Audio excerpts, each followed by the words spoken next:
Hello, I'm Genevieve, and today I'm going to be talking about Regency costuming in historical period pieces in film and television. And so originally I had planned to just watch Keira Knightley films and write an essay about why Keira Knightley pisses me off, but I started watching some of her movies and I had a complete mental breakdown because the costuming was so historically inaccurate, because Keira Knightley pisses me off so much.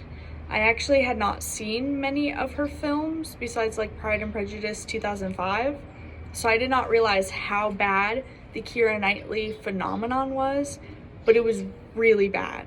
So instead, I'm just going to be looking at period pieces that take place in Great Britain from the years 1810 to 1815. So this would have been right in the middle of the Regency era.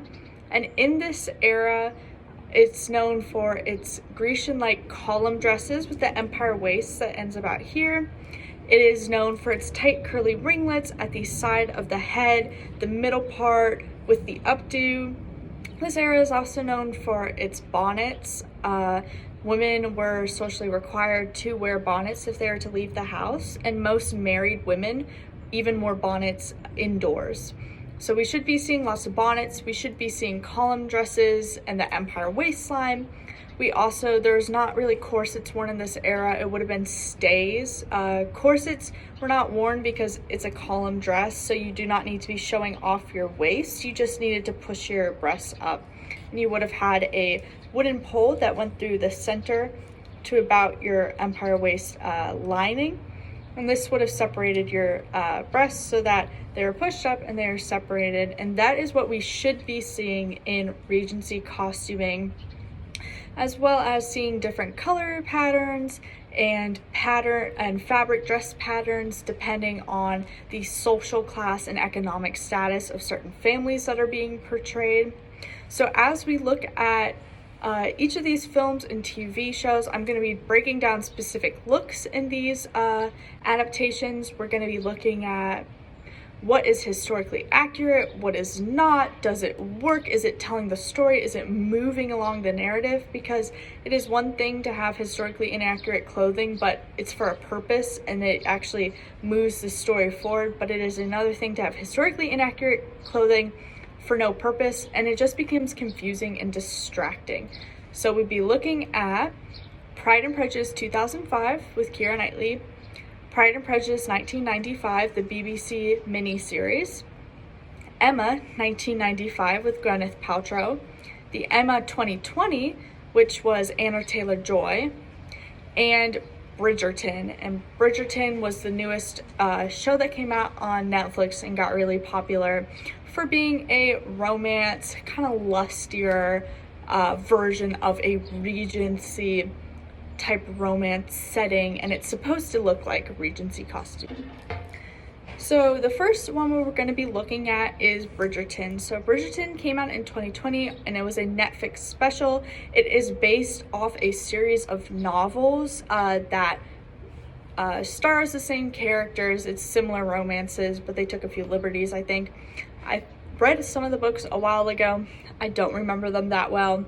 And I watched Bridgerton when it came out, and I don't think I appreciated it as much as I did on the rewatch, because I was so much more offended at the costuming. But actually rewatching it, I think they did a pretty good job with the costuming because it told the story they were trying to tell. And I think with the Queen Charlotte series that came out, which I did not watch, but I do know that they explained more of the world that they're trying to create in Queen Charlotte, and they aren't trying for accuracy, and that's a big difference between this show than the other movies and TV shows that we're going to be looking at. So the Bridgerton costumes were designed and created by Ellen Muirnick. She created about 7,500 looks and costumes for the show, and all of this work and prep took about 5 months to fully complete all the dresses and designs. She took a lot of her design inspiration from the movie Marie Antoinette, and Marie Antoinette is also another movie where they aren't trying to be historically accurate. They're taking a real life historical figure and they're kind of romanticizing her life. They're trying to give it a modern spin. And in Marie Antoinette, which Ellen Myornik is trying to copy, is Marie Antoinette's color palette for the film was bright and bold and beautiful, and it created this gorgeous candy-like aesthetic. And that's what Bridgerton was looking for. Bridgerton was trying to create a fanciful, romantic, colorful atmosphere to set the show around, and I think they did do a really good job at creating bright, bold patterns. Ellen Myornik also said in an interview that Regency dresses are not all just creams and dull colors, and we get most of those colors from modern dresses that we still have preserved, but throughout time and from being in the sun and being worn and washed, it's dulled the colors a lot in these pieces. And when you look at Regency era fashion plates, you actually see lots of bold and bright colors. You see clashing colors that maybe we wouldn't use today. So I agree with Ellen Myornik. I think that sometimes in Regency period dresses, when we see people trying to recreate them, when we see them in films, they try to really dull and mute the colors to make these earthier, darker tones, which that wasn't always around. However, that was a predominant color because it was seen as classy, although richer women probably would have worn brighter colors because dye was more expensive. So we would have seen richer and wealthier women and men wearing brighter hues and brighter and bolder patterns because those did cost more to produce, and then it actually costs more to sew and put together a dress. So we start the show with one of my least favorite things ever, which is a tight lacing scene. So as I mentioned before in the intro, Regency era women were not wearing corsets. It was really unheard of for a Regency era woman to wear a corset because it didn't make sense. With these column dresses, you do not need to show off your waist. There is no waist to be shown off. The whole point of it is to give you this column-like look with absolutely no curves. Everything is rounded. So you would not have needed a corset, and furthermore, corsets wouldn't have situated in the empire waistline. And I think that's something very important that many people and costume designers, which is they get confused about, because when you look at the corsets that are being used in scenes with tight lacing where they then put on a empire waist dress, the lining doesn't match that because corsets weren't used with column dresses. They would have worn stays which both lines were at an empire waistline. So already we have a historical inaccuracy with wearing corsets. However, something that boils my blood and makes me so mad is tight lacing. Tight lacing was not real. Women did not tight lace their corsets. Yes, corsets were a bit tighter than what modern women are used to with our bras and brassieres, but women did not tight lace corsets. It was almost unheard of, and there are many historical sources that we see in newspapers that doctors wrote editorials and articles making fun of women who tight lace, and it was just very rare. We see this historically. We see this, that no one tight laced their corsets, and corsets were actually quite comfortable. A lot of women, unless they were wearing formal wear, didn't even wear a bone corset, and bone corsets were so expensive that many middle to working class women didn't even have bone corsets. They would have either wood or some other sort, or just a padded lining instead of that whalebone, which we always think of when we romanticize corsets. It's this whalebone corset. Women did not wear these. It was unheard of, and if a woman was wearing this, it was seen as distasteful. It was seen as kind of gross. It was seen as unattractive. We just would not have seen women wearing tight-laced whalebone corsets. So Bridgerton opens this up with perpetuating this myth, and this myth comes from Hollywood. And if you see an actress who's complaining about her corset in a movie, that shows you that the costume designer did not properly alter the corset to fit the women's dimensions. Corsets should not be painful. They should not restrict breathing. and women did not faint because of corsets. And that's another myth that's shown, is that women were always fainting because of their tight corsets. But when we think critically about where this myth came from, this myth came from male authors at the time. And male authors are going to romanticize the weak, feeble woman. This is not realistic. Modern women aren't like this, but if you see on news, sometimes men are still calling women weak. We still pay women less. It's just this patriarchal thing, and corsets were used to perpetuate stereotypes. It was kind of like a kink. It was just, it's not true. And I do not enjoy when modern day Hollywood perpetuates this myth, especially because we have the resources. I feel like in many historical and costuming spaces, it is understood that corsets were not harmful. Corsets were not painful. And when you think about it, modern women wear corsets to help with scoliosis. If they have back problem, corsets can be medicinal. So I don't enjoy that Bridgerton started the show. I mean, the first scene out the gate, we have a corseting scene, and I do not enjoy that because it teaches modern women and girls false information, false historical costuming information, and I do not appreciate that. So another big thing about Bridgerton that irks me is the hair. And I understand in a lot of modern directors, costume designers, hair and makeup, they find the Regency hairstyle really ugly. They don't like the tight curls that come at the side. They don't like how the middle part looks. They don't like the updos. They just really don't like Regency era hair.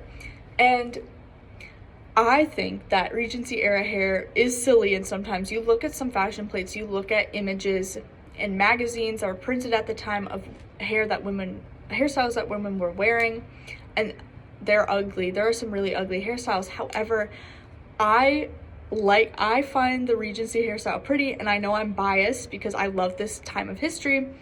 I love this costuming, and I love Jane Austen, so I know I'm biased. But I think, which we'll talk about further in that section, but I think that the BBC 1995 miniseries really shows that hair that's done properly in the Regency look is just so gorgeous. It really can look beautiful. I think the actresses look beautiful with that hair. I genuinely think Regency hair can look good if it's well done. If it's done properly and if you commit, the hair can look absolutely stunning, and it really can change the entire show for me. Because if you have everything perfect but just long straight hair, I'm immediately taken out of the time. I'm immediately taken out of the story because the whole time I'm confused about what's going on their head. So this happened to me. The first time I watched Bridgerton, one of the most distracting things for me were Daphne Bridgerton's little bangs, the little 2 pieces of bangs. And I was confused about these bangs because obviously they are not historically accurate, but I did not see a lot of modern women with this hairstyle either. I don't quite understand what they were trying to go for, genuinely, because they didn't style them, they just kind of left them. And so I don't understand what those bangs were supposed to be. I didn't really like them. I don't like them on the actress. I think the actress is a cute actress, but I just thought that the bangs did not look very good.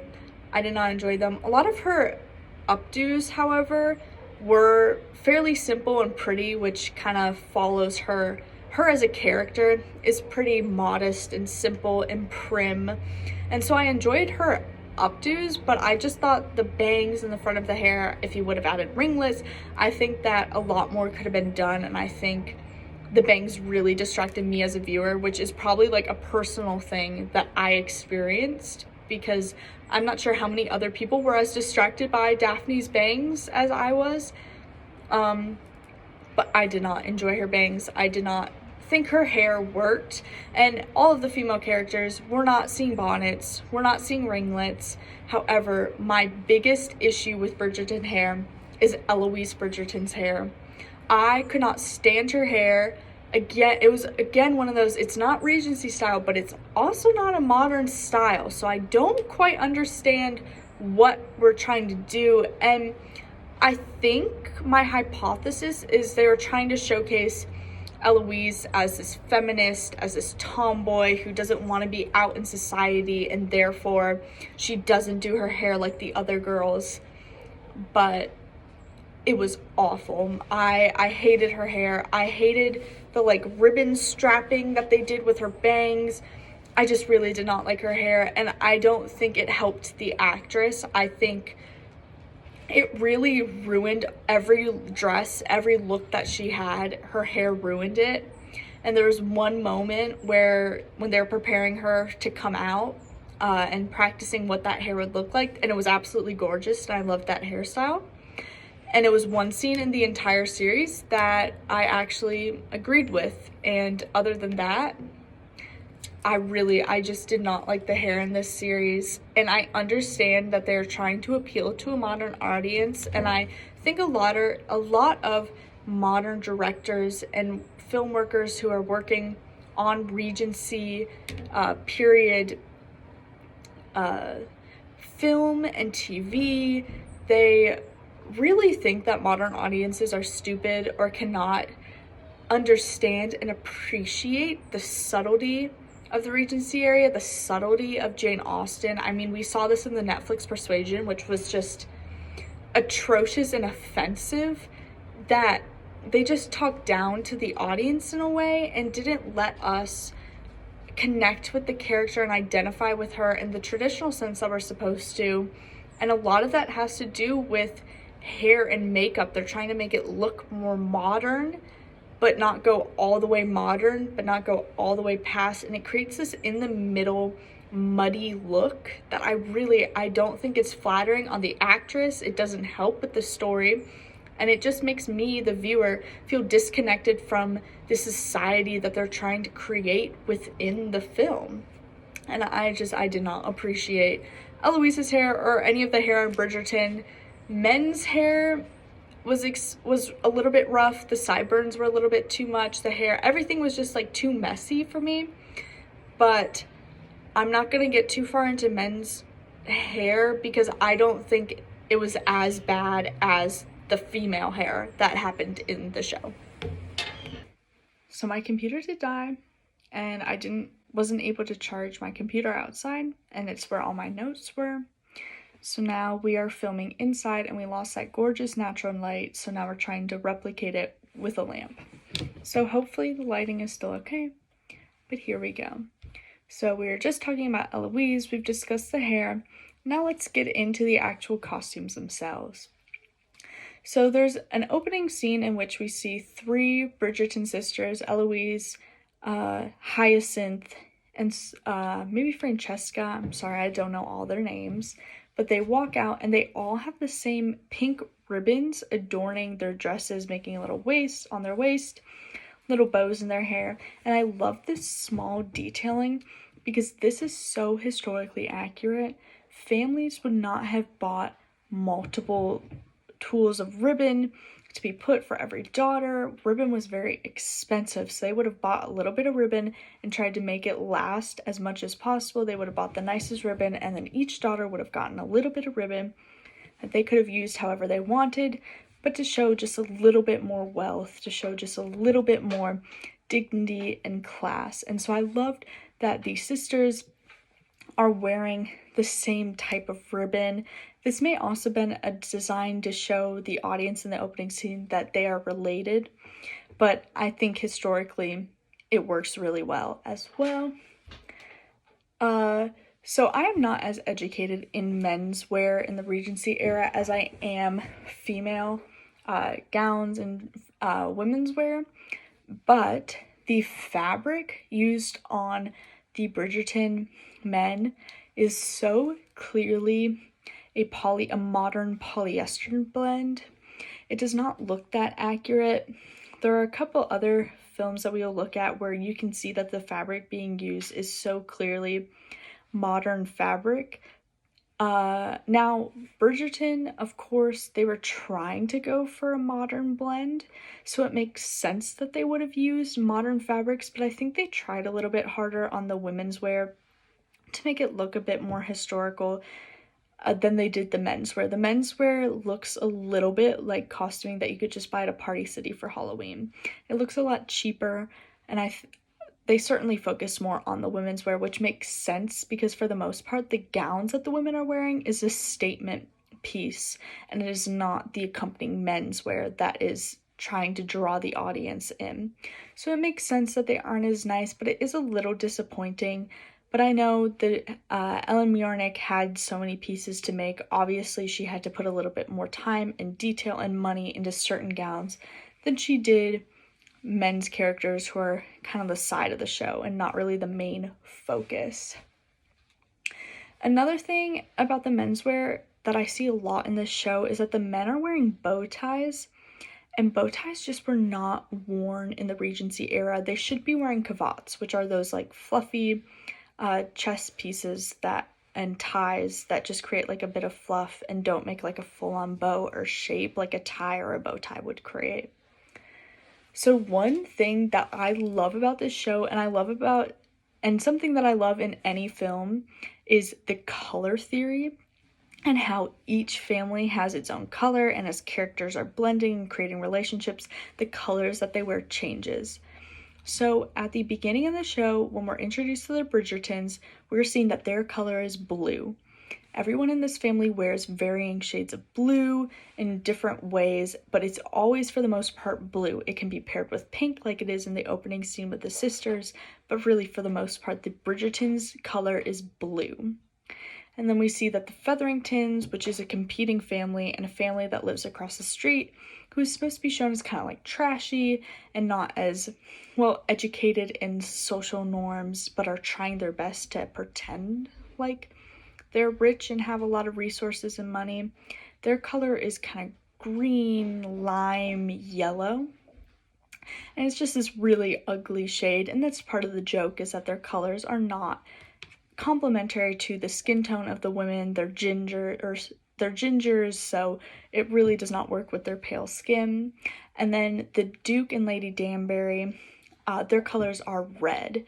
And then what we see throughout the show is as the Duke and Daphne get closer, their color together starts to be more purple. And this shows the combination of blue with red creating this purple color as their families merge. And I think this is so beautiful, and I love when any show does this because you can clearly see the progression of the character relationships. Towards the end of the show, when the Duke and Daphne are in a fight, you can see that they both go back to their original color, and when they finally make up, they are both wearing variations of purple and wearing each other's colors. So the Duke is wearing a blue suit with a bit of purple, and Daphne's wearing a more pinkish red and purple dress than a more blue heavy purple. And I think this is really cool, and I think it's such an important detail throughout the show that really creates this cohesive storyline and really helps with the story and helps with the progression of the story instead of taking away from the story. In the very first episode, one of the huge talking points is the court presentation, where all the ladies who are coming of age have to go to the queen and present themselves in front of her, and she deems one worthy or not. So this is based off of England's court presentation tradition, and so something about this Bridgerton gets really wrong is how the court presentation dress at this time would have looked, and I completely understand why you would make the change, because 1813 court presentation gowns in Regency's era were hideous, and they are so funny because court is very traditional, even well into the 1800s, when you know that empire waists and Grecian looks are still on the rise. Because court is just traditional, they still were wearing hoop skirts, crinolines, and they were still following 1700s trends, because in court you're supposed to wear full voluptuous dresses and skirts, and you shouldn't be wearing a Grecian dress. However, women in court wanted to follow the trends of the Regency era. They still wanted to be trendy while still following the social norms of court, which creates this amazing dress, which is a huge puffy dress with the empire waist. And it's one of the silliest looking dresses, and I genuinely love this look. I find it so funny. But in a show where that's romanticizing the Regency era, I completely understand why they would not opt for this look, because they want to make these ladies look elegant and beautiful and not like big pom-poms or like balls, which is what the actual dress kind of looks like. So the coloring of these gowns is correct. Women who were presenting themselves at court for the first time would have worn a white dress. It could have had some detailing, beading, what have you, but it would have been white if it was your first time. This was to symbolize purity and virtue, which men who were looking to find a wife from the girls that were coming out or from the men who were coming of age, they wanted a woman who was pure and virtuous. And so the white color symbolizes this. Regency era, I completely understand why they would not opt for this look, because they want to make these ladies look elegant and beautiful and not like big pom-poms or like balls, which is what the actual dress kind of looks like. So the coloring of these gowns is correct. Women who were presenting themselves at court for the first time would have worn a white dress. It could have had some detailing, beading, what have you, but it would have been white if it was your first time. This was to symbolize purity and virtue, which men who were looking to find a wife from the girls that were coming out or from the men who were coming of age, they wanted a woman who was pure and virtuous. And so the white color symbolizes this. So in addition to the color being white, another thing Bridgerton did, which was a tradition, is the feather in the hair. Women would have worn a white bird's feather, and this was just to show class, taste, and it was just following tradition. It's what other women did before them, and therefore they wore a feather in their hair. I'm not sure the origins of this tradition, because it was happening long before the Regency era, and I really am just focusing on the Regency specifically, but they would have worn a feather in their hair, as the characters in Bridgerton do. Now, once again, they don't do these face framing ringlets, which would have been worn in Regency court presentations, because again, the women were still trying to be as trendy as possible without breaking the social norms, and one way to do this was through your hair. You would have had your elegant court updo with your feather, but then you also would have had your tight curly ringlets that were framing your face. And this is, again, something Bridgerton does not do. I understand, especially if they were to be fully historically accurate. This would have been a really ridiculous look with the pom-pom dress and the curly ringlets.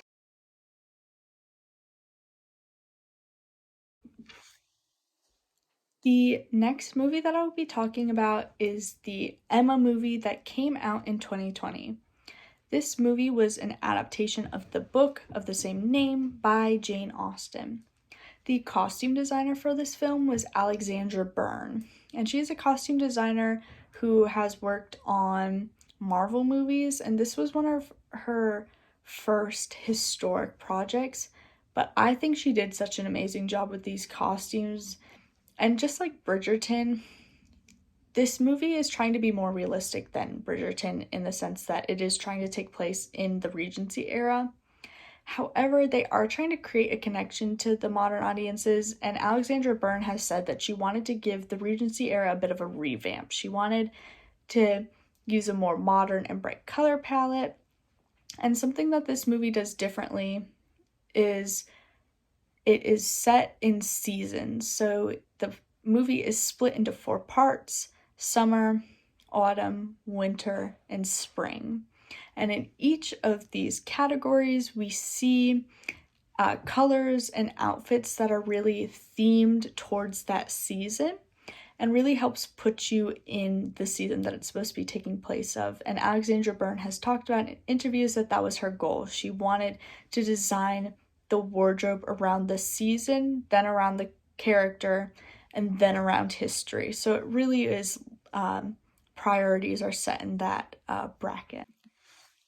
So, a massive difference with this movie than in other Jane Austens or in this story than other Jane Austen books is the Woodhouse family and the families that are represented in Emma are some of the wealthier characters that we will meet in a Jane Austen world. They are very, very rich, they're very wealthy.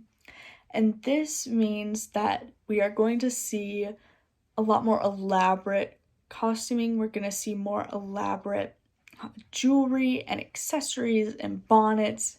And oh my god, the bonnets for this movie are incredible. They are so gorgeous and they, along with the costumes, tell such a beautiful story. Uh, so we start this movie with such a beautiful white day dress, with a light sheer Spencer jacket halter top S top. And at first it looks a bit like nightwear, but it is in fact a day dress. It's very chic and elegant and simple. And it's almost ironic if you know the character of Emma, and she is not very virtuous. She is not a very pure soul. She is kind of mischievous. She's very nosy and likes to get in everyone's business. So it is a little ironic that she is wearing all white and looking very angelic. And in this scene, she is sending away her governess who is about to get married. And we see that they aren't wearing bonnets in this scene because they are close to each other and they're almost like family. And it's a very mother-daughter like relationship, which creates this sense of familiarity, and that not bonnets are not needed in this context. We see that the governess is wearing a much simpler brown dress that looks a little bit rougher than the nice linen that Emma is wearing. So already we start to see the difference in social status and economic status between characters as we see Emma in her nicer costume compared to the more country, poorer dress. Although it's not an ugly or bad dress, it is just not as rich as Emma's dress.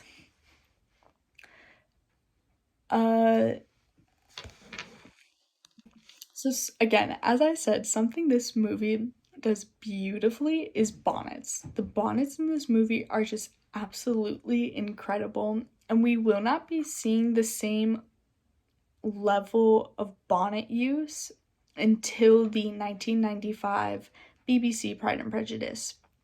And even in that, they don't have as flamboyant as bonnets. It's more a daily necessity, which is more realistic to how bonnets would have been used in the Regency era. But because of Emma's wealth and the wealth around Emma, we just get incredible bonnet moments. And bonnets are really used to further character traits and express how characters are before we even meet them.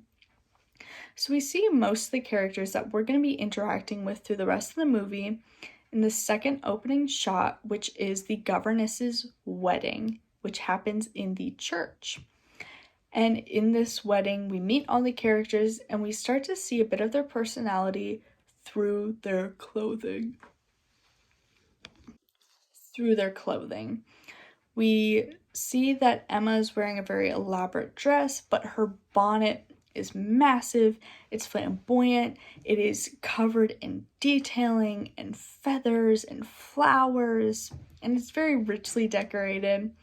And then as we look at more members in the church, we start to see that the bonnets are a lot simpler. They aren't brightly colored, they don't have very many accessories, and the gowns they're wearing are pretty plain and one colored, and they don't have very much accessories or jewelry or jewels. And then when we see the governess walking down the aisle, her veil is with a bonnet. She's wearing a bonnet, and then there's a veil attached to her bonnet, and her bonnet is a very simple wicker grass bonnet with a veil. And I absolutely love this look. I don't think it's the most flattering look. It's certainly not modern, but I do think it works so well for her character. It makes complete sense that she would use a bonnet she already had and then put a veil on top of it. This is so historically accurate. It's done so beautifully. I think her dress is really pretty because of how simple it is.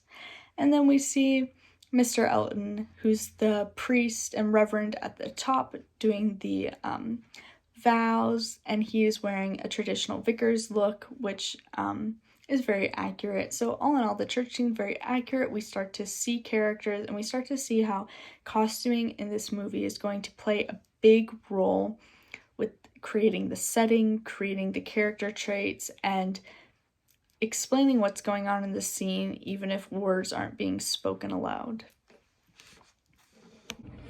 Sadly, as much as I love the bonnets and the dresses in this movie, the hair does not hit the mark for me. So Anna Taylor-Joy, her Emma character does in fact have the tight ringlets. However, they are pushed too far back, so it's kind of like flat, and then we have the ringlets. And traditionally in Regency costuming and in Regency fashion plates, we know that curls would have been right at the front of your head, lining your face. They would not have been pushed back. This is not accurate. I do not enjoy that they did this. I think if you're gonna do tight ringlets, you should commit. Just commit fully, accept the hairstyle.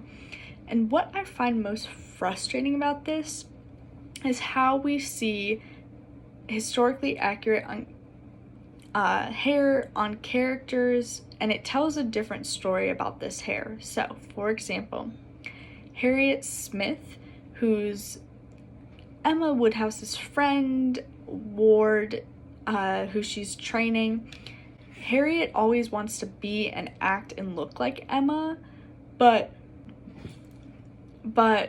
she always misses the mark. She always is trying so hard to look like her, but she never quite can because she doesn't have the same means as Emma. So this is shown with her bonnets. She's always trying to adorn her bonnets with flowers and ribbons and try to make them nice, but they never look as good as Emma's. And so when Harriet Smith's hairstyle is historically accurate, a lot of the times her curls are at the right place and her updo isn't the right way. But when we see the rest of her costuming and clothing, where the audience is supposed to take away is that she cannot achieve what Emma has. And so by giving Harriet accurate hair, it almost feels like they're saying that Emma's hair is accurate and that Harriet's hair is a little bit uglier, and historically accurate hair is a little bit uglier and wishes it could be modern. And I don't quite enjoy that aspect of it, and I could be reading too much into it, but from the way that they costume Harriet and from the way that they costume Emma and then the way that they frame their interactions, this is what we're supposed to be taking away from their interactions, and clothing is always trying to perpetuate what is being said on screen. In addition, one of my favorite hairstyles in this movie come from Mrs. Elliot. And Mrs. Elliot's hair is so ridiculous and so insane, and yet it is so accurate to the ridiculous hairstyles that rich Regency women would have been wearing. We see a scene where her hair physically makes a bow, which is seen in fashion plates. We see these hairstyles making intricate shapes and patterns, and we see this in fashion plates, and I absolutely love these hairstyles. I think they're so funny, and I think that giving these hairstyles to Miss Elton is really funny because they're so ridiculous, they're so over the top, and they would have been worn by rich women, and all of this falls under the category of Mrs. Elton. So I absolutely love the hairstyle choices made for Miss Elton. I love her costuming. Once again, her clothes are so over the top and so bright and colorful, but it really shows her wealth. And although we may laugh at it and although it's ridiculous, you can tell that she is one of the wealthiest women when she walks into a room just because of what she's wearing, no matter how ridiculous it is. And this is very accurate to the Regency period. The more fabric we see on the dress shows the more fabric that these families and women are able to afford, and this shows wealth. And although it may look ridiculous, what we're seeing is wealth, and that's really hard to make fun of, because at the end of the day, if you aren't able to access this wealth, then you're less than. You're not going to marry as well, your match isn't as good, and you're not as well off as in life. Just like in Bridgerton, we also see incredible color theory. So Emma Woodhouse's colors is yellow, and although her color palette changes through the different seasons that the movie is sectioned into, one of the overarching colors throughout the movie is yellow. We even see this on the poster for the movie. We see that it is a bright yellow dress. That's her color. And so her love interest, Mr. Knightley, we see that he also wears a muted mustard yellow cloak in the first scene where we meet him, and he's constantly wearing mixes of yellow and blue. And these are also Emma's two most predominant colors. She always has a little touch of blue somewhere on her person. And as they start to slowly fall in love without admitting it to each other, we start to see that they start wearing each other's colors a little bit more, and it's a little bit brighter, it's a little bit bolder, and I love this detailing. And when there is this confusion where they don't know that they think that the other one doesn't love each other, they stop wearing yellow and blue altogether. And I think this is such a significant detail because, once again, it's telling the story without speaking, and I think that subtlety and this subtle humor, this subtle love and romance that slowly builds is so Jane Austen, and to do this through costuming really shows an understanding of the source material and an understanding of the Regency era as a whole. And I love the color palette in this movie. And as I said, it's seasonal. And so when we're in autumn, we see Emma wearing more rustic colors, a little bit more muted color tones with more oranges, these muted yellows, and very fall-like colors. In the winter, she wears a lot of blues and cool tones and whites. In the springs, we see some pink, we see a bit more blue and yellow, and in the summer, we see her iconic yellow dress, and we see a lot more yellow, greens, brighter colors. Harriet Smith, the clothing that she wears is a lot more muted, the coloring is, which makes a lot of sense because she is not as rich. The clothes that she wears have probably been worn for years over and over again, and she probably does not have the means to buy as much fabric. She probably cannot afford the rich dyed fabric that Emma and Emma's family can afford. We do see Harriet wearing a bright red cape, which I saw people online trying to compare that the costuming for this movie was trying to do a Handmaid's Tale moment, and this just is not true. This is historically accurate to country living in Britain during this time. These capes also make an appearance in the Pride and Prejudice 1995 because Kitty and Lydia have matching red capes, and this is what women and girls who lived in the country, mainly girls who lived in the country, would wear. It was usually part of a school uniform. You'd wear it to school, and because the fabric and dye was cheap, easy to make, and it was also easier to clean. So if it got muddy or dirty from trekking through the countryside, it was a lot easier to clean and take care of. And because the fabric that this red dye, this like red cotton blend, was cheap, it was easily replaceable if the girls grew out of the capes. So I love the Harriet's capes. I love the cape-clad schoolgirls who are all wearing the red capes and are constantly seen shuffling in a line. I genuinely like that touch, and I think it is very accurate to include this cape. And I always love seeing this cape making an appearance in a country adaptation of Jane Austen.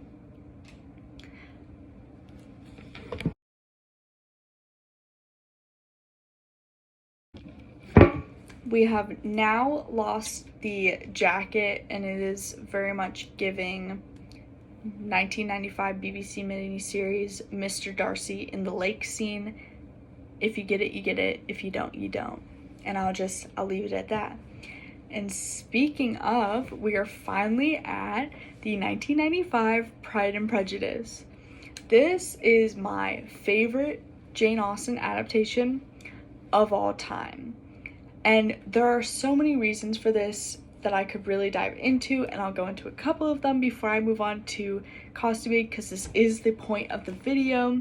Although I totally could have written and made an entire video essay all about this show and just dissected it completely, but I had to restrain myself and have some self-control. So a big part of this show that I love is how accurate it is to the book. A lot of the dialogue and conversations come directly off of the pages of Pride and Prejudice itself. It's so beautifully made. The casting, I mean, not only are all the actors and actresses in this show so talented, but look-wise, I mean, instead of casting modern pretty, they really casted historically pretty. I mean, the actress of Jane Bennet looks right out of a painting. She is so Regency gorgeous, and I love her, and her acting in addition is so incredible, and it just creates a show. I also am a major Colin Firth fan. I think he is the perfect Darcy. I will fight anybody about it. He is so great at being Darcy, and a big issue with me and the 2005 adaptation is I just don't think the Darcy in that movie is as swoon-worthy. I don't think he's that great at portraying the character as he should be portrayed, and I think Colin Firth just does a beautiful job at portraying Darcy. And I know he portrays a Darcy-like character in Bridget Jones's Diary, which I have not seen, but I heard he did a fabulous job in that movie as well. So the costume designer for this miniseries was Dina Collin, and she is such an incredible designer. This is one of the few pieces and shows that she actually did design for. Did like consultations on a couple of other shows, but for the most, this is like her biggest work to date that she worked on as a designer. And the costumes in this movie are the most accurate compared to everything we're looking at, and I would say they are some of the most accurate Regency costumes out there for Regency costume movies, films, adaptations. I don't think there's much that's as accurate as this show was. I think a big issue that a lot of people have with this costume design is that the dresses and outfits in this show are not as flashy and flamboyant and colorful as other shows such as, say, Bridgerton. Even the 2005 Pride and Prejudice does a lot, although they work a lot with earth tones, there's still more vibrant tones. Everything's a little bit richer than it is in the 1995 series. However, maybe because I'm biased, but I love the color palette in this film. I think it's so elegant and simple yet chic. I think the way that they include color was so clever and so historically accurate. And I think that it creates the perfect world and the perfect Jane Austen world. And I just think it works out so well, and I think it's so beautiful. And the hair in this movie, chef's kiss. It's incredible. I love the hair in this movie because it is accurate, and it's one of the, if not the only, Jane Austen Regency show film that does the ringlets. There is not a woman who does not have ringlets. Every character has the tight ringlets that they're supposed to be having. They have the most beautiful updos in the back, but they have the perfect ringlet curls. And honestly, if a director or costume designer thinks that the ringlet look is ugly, they need to watch this series, because I just think it looks so beautiful and so elegant. But again, I may be a bit biased towards the Regency era, but I love the hair in this movie. It's so gorgeous. They also definitely demonstrate the use of bonnets in everyday life. They are not as flashy as the Emma 2020, so I do have to give Emma 2020 a point for the ridiculousness of their bonnets. But the Pride and Prejudice show does use bonnets, it uses them properly, they're a lot more simple, but this makes sense because although the Bennets are not poor, they're certainly middle to low upper class, which means that they would have had access to bonnets and costumes and dresses, but they would not have had such richly adorned bonnets. And we can even see that they're always in their sewing room adding details to dresses. They're adding feathers and flowers and ribbons to their bonnets. There's a whole scene where Kitty and Lydia fight over a bonnet and the lacing that they had just added to the said bonnet. And this is such an accurate representation of how bonnets were adorned, how you could have a bonnet that you have from years but revamp the look by adding ribbons and lace. And I just think that overall the accuracy within bonnets is perfect. They wear them at the proper times.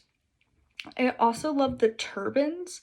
Turbans were a headpiece that were worn mainly at formal events, but sometimes in the house, sometimes by maids, a more just loosely wrapped turban. That is so historically accurate. Turbans were so commonly worn, and a lot of times they were worn in place of bonnets. As long as it was a headpiece, for the most part, it was acceptable. And so turbans a lot of times would replace bonnets, especially in formal situations where a bonnet may look a bit too country. And we can see the Bingley sisters wearing turbans a lot in this show, and it works so well. I love their turbans. They're so ridiculous. And it makes sense that the Bingley sisters would wear turbans because they preferred over-the-top costuming and they prefer over-the-top detailing, and they are rich enough to buy excess fabric to make a turban with. And a big part of this show that I love is the use of the Spencer jacket.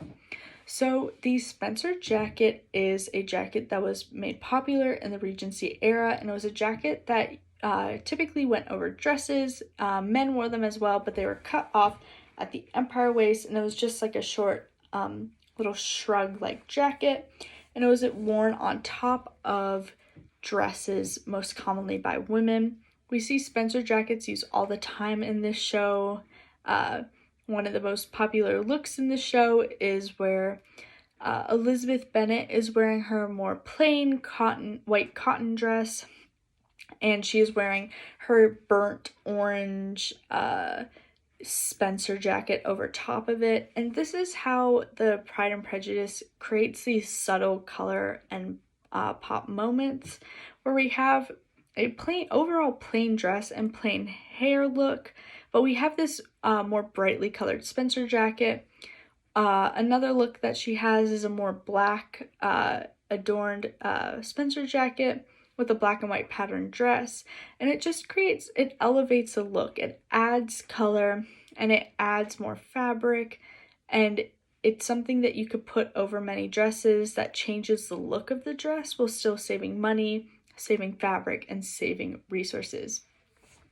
For men, the Spencer waist jacket would have gone lower than the empire waist of the women to follow the men's trends, so it would have been a little bit lower. And sometimes you can see those waist jackets having tails, but that would be for more business casual type balls, is the more modern way I can explain a ball where you don't need to be decked out, but you still want to have some sort of elegance to you. Maybe it would be a rich country ball or what have you.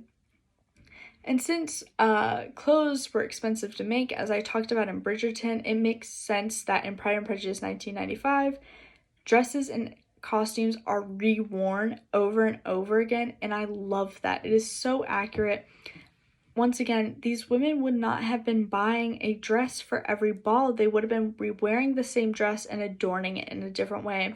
And unless you've seen the show as many times as I have, you may not notice the amount of times that the same dress is worn, because it is easy to hide. If you're wearing a different Spencer jacket over the same dress, it looks like a different outfit.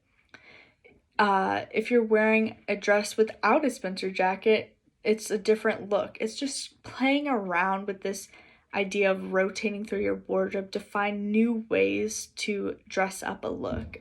And I really appreciate this, and I really think that this follows history properly and follows fashion plates. You can tell that the costume designer for this movie really looked into fashion plates and really wanted to understand how Regency fashion and costumes looked, how they worked, and I think that it pays off because it creates such a beautiful and consistent narrative with their clothing. It creates amazing moments throughout the film, such as the Darcy Lake scene. I love that scene. I've actually seen that shirt in person at a museum, and I almost cried. I got all teared up, and I was just so overwhelmed and excited, but you know, I'm a nerd for this type of thing, so I maybe overreacted a bit. But I love this show. I love the costuming. I could go on and on about the costuming from this show, but I don't want to be annoying, and I don't want to start to repeat myself, especially when we talk about more Alright, it is time to talk about the dreaded Pride and Prejudice 2005. I do not like this movie. A lot of it has to do with the fact that I don't like Keira Knightley, but my biggest issue with this film is what they did with the costuming and what they did with the timing of the film and all the justification and the weirdness around that. So the costumes were designed by Jacqueline Duran, and she and the director decided to set the movie in the 1790s instead of the classic 1810s Regency era. And so the reason that they did this was for two reasons. There's one that they said at the time that they were making the movie, and then they came out and changed their answer after. So the answer that they said when they were making the movie is that they made the movie set in 1790 because they felt that the book was originally written in the 1790s, and therefore the characters and the story probably took place in the 1790s, which is technically true. Jane Austen did write Pride and Prejudice in the late 1790s, early 1800s. However, the book wasn't published until around 1812, 1813, and there is no record on if she edited, how much of the story she changed. We only know that she started writing in the 1790s and published the book in like 1812, 1813 range. So honestly, I don't know. We don't know. Historians don't know when when the final copy was written. So it could have been written anywhere in there. I kind of understand when they went to 1790s, except for when they changed their answer. And this is where I start to get really mad. So Jacqueline Duran came out and said the reason that they changed the timing of the movie was because she hated Regency fashion. She hated how she looked. She thought it was ugly. She hated the collar gown, and she hated the empire waist. Which, one, why are you working on this movie then? Because it's a Regency story. Regardless on when it was written, it's still a Regency story. It still deals with Regency norms, and the fashion would have been similar, because if you look at late 1790s fashion plates, the empire waist had already started to become a trend. We already are seeing empire waist in trend. So moving the movie to 1790s does not change the fact that the empire waistline exists and what would have been worn. The Grecian look had already started. The hairstyles had already started. We already start to see signs of tight ringlets and curls in 1790s fashion plates. Obviously, the look is solidified once we hit the core of the Regency era in the 1810s, but the style was still there. And the most irritating thing is, if Jacqueline Duran really wanted to change the film to be a more 1700s based movie, I would have kind of understood that, and I would have been fine with it, I guess, except for the fact that she doesn't commit. so we see gowns in this dress that look like 1770s styles and very American Revolution to 1820s, 1830s. And it creates such a weird atmosphere. And it confuses me so much and it distracts me so much from the film because I genuinely don't know what's going on. And I don't understand what they are trying to do.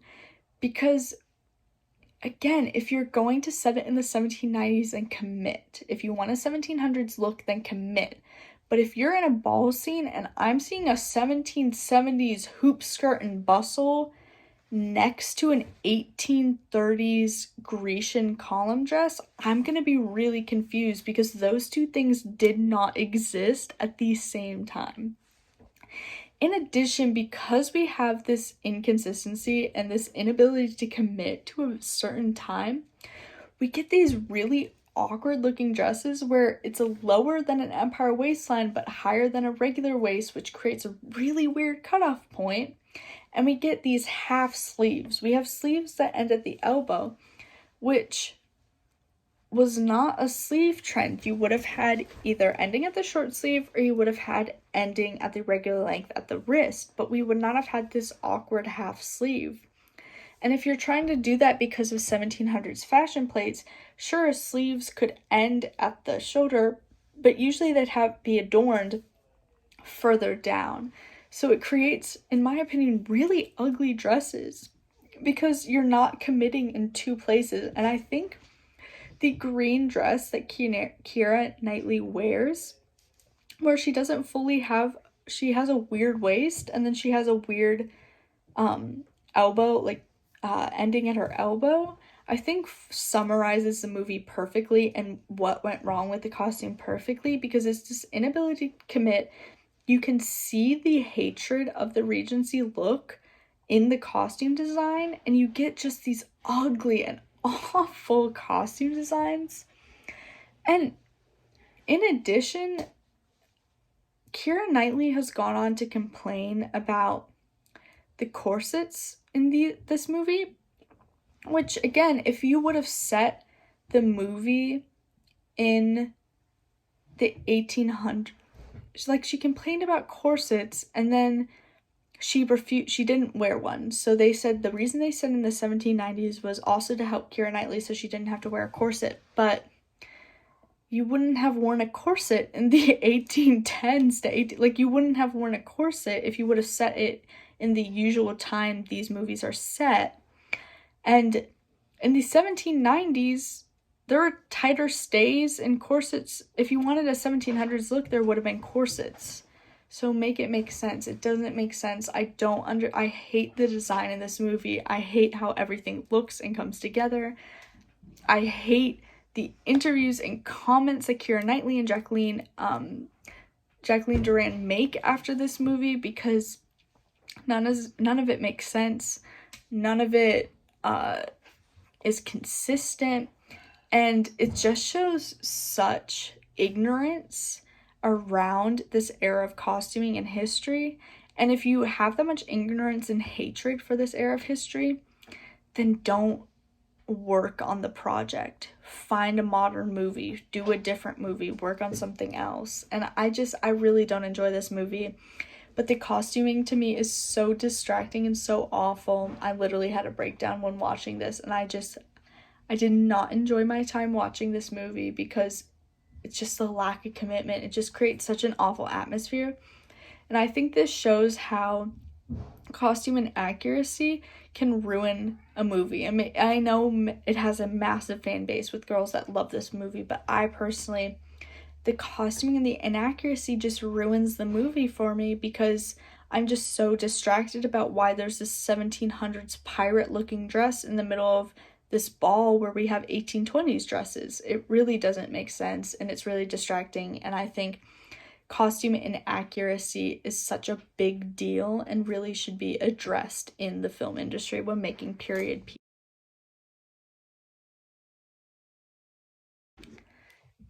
So the final film we're going to be talking about today is the Emma 1995 movie. This movie stars Gwyneth Paltrow as Emma Woodhouse, and although Gwyneth Paltrow is a little bit crazy now, I genuinely think she is such an incredible actress, and I think she does a great job as Emma Woodhouse in this film. And I don't know how I would compare her to Anna Taylor-Joy, but I think that Gwyneth Paltrow summons the spirit of Emma a little bit better than Anna Taylor-Joy does, and I think Gwyneth Paltrow is more true to the character that Jane Austen wrote. So the designer for this film was Ruth Myers, and Ruth Myers actually used some of the same dresses that Dina Collins used in the Pride and Prejudice 1995 series. They shared some of the same costuming to save time, money, and fabric, especially because they had a very similar aesthetic look for the film. And in fact, the Sense and Sensibility movie in 1996 that I won't be talking about, but stars Emma Thomas and was co-written by Emma Thompson, they also used some of the same dresses that Dina Collins and Ruth Myers created and shared for these two films, because they were all kind of created at the same time and all through BBC. So I think they all shared some of the same resources, and one of the biggest resources that they've shared was the costuming. And it's hard to notice unless you've watched them a million times. And my mom and I, and we did notice it. We were like, that looks a lot like what Jennifer Ely wore. And we looked it up, and we did find that they shared costuming. And I think it makes sense because, again, they were going for the same aesthetic, and they were all trying to be similar levels of historically accurate. And although Ruth Myers does play around with how modern she makes this Emma movie, which is really not that modern, I think the biggest difference would be the hair, the use of bonnets, and then some of the fit of some of the dresses is a little bit off. The waists are still Empire waists for sure, but I think they are a little bit lower than they should be. Whereas the Pride and Prejudice 1995, can't believe I almost did that. The waistlines are a little bit higher. So there is like slight differences, and there are certainly new dresses that were created for this Emma movie, but you can see some sharing between them. So this movie does not do hair properly. We see very modern at the time, as it was the 90s, but we see more modern hairstyle looks with the more sleeked back hair, with the updos. We really do not see curly, the little tight ringlets. We do not see the same level of elegance and sophistication with the updos that are worn. But we do see Ewan McGregor in a wig, and I love Ewan McGregor, and I actually really like his wig in this movie, but he has gone on to say to interviews that he completely regrets doing this movie because he hated the wig so much and it was so uncomfortable, and he hated how he looked in it. But I personally thought it looked kind of good, although it wasn't quite accurate. It was I guess the shaping was a little bit weird, but I still kind of liked it. The color palette for this film is a little bit neutral, as it was in the Pride and Prejudice 1995. It's a lot of muted colors. We see lots of whites and off-whites, and we see a lot of cotton blends and muslin used. A lot of the color palette for this and the patterns used for this movie are very earthy, which makes sense because they do live in the country. They are not city people. They do not go into the city.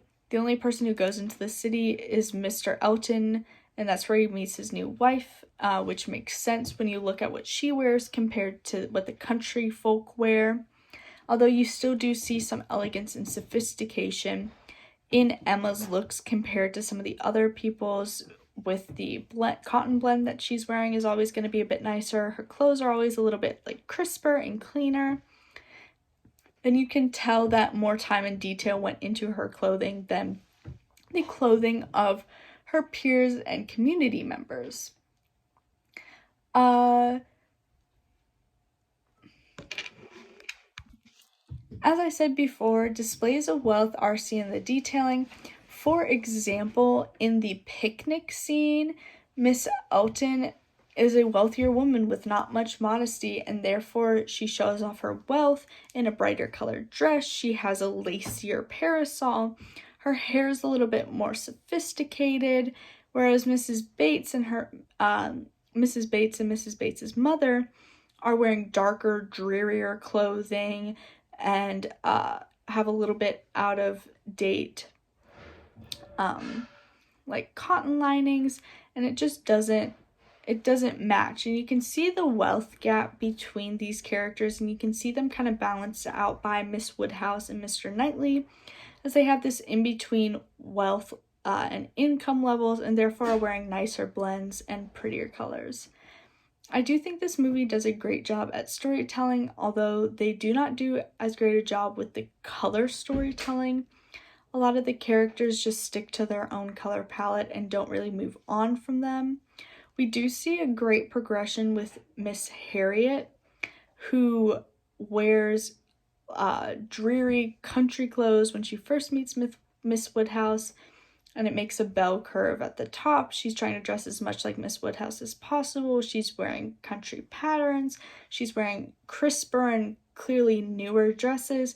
And then by the end, she's still definitely better off than she used to be, but she has stopped trying so hard, and her clothes are clearly older cotton blends. Thank you for watching my video as I nerd out about historical costuming and Regency era costuming. It is a subject that I've loved forever, and I love having an excuse to watch all these movies again and just nerd out around my love. And I love this project, and I was super happy to complete it, and it took me much longer than I thought to complete it because I had so many thoughts and I had to come up with all the pictures and screenshots that I was going to use. But all in all, I just had so much fun, and I hope you learned something and enjoyed watching this as much as I enjoyed making it.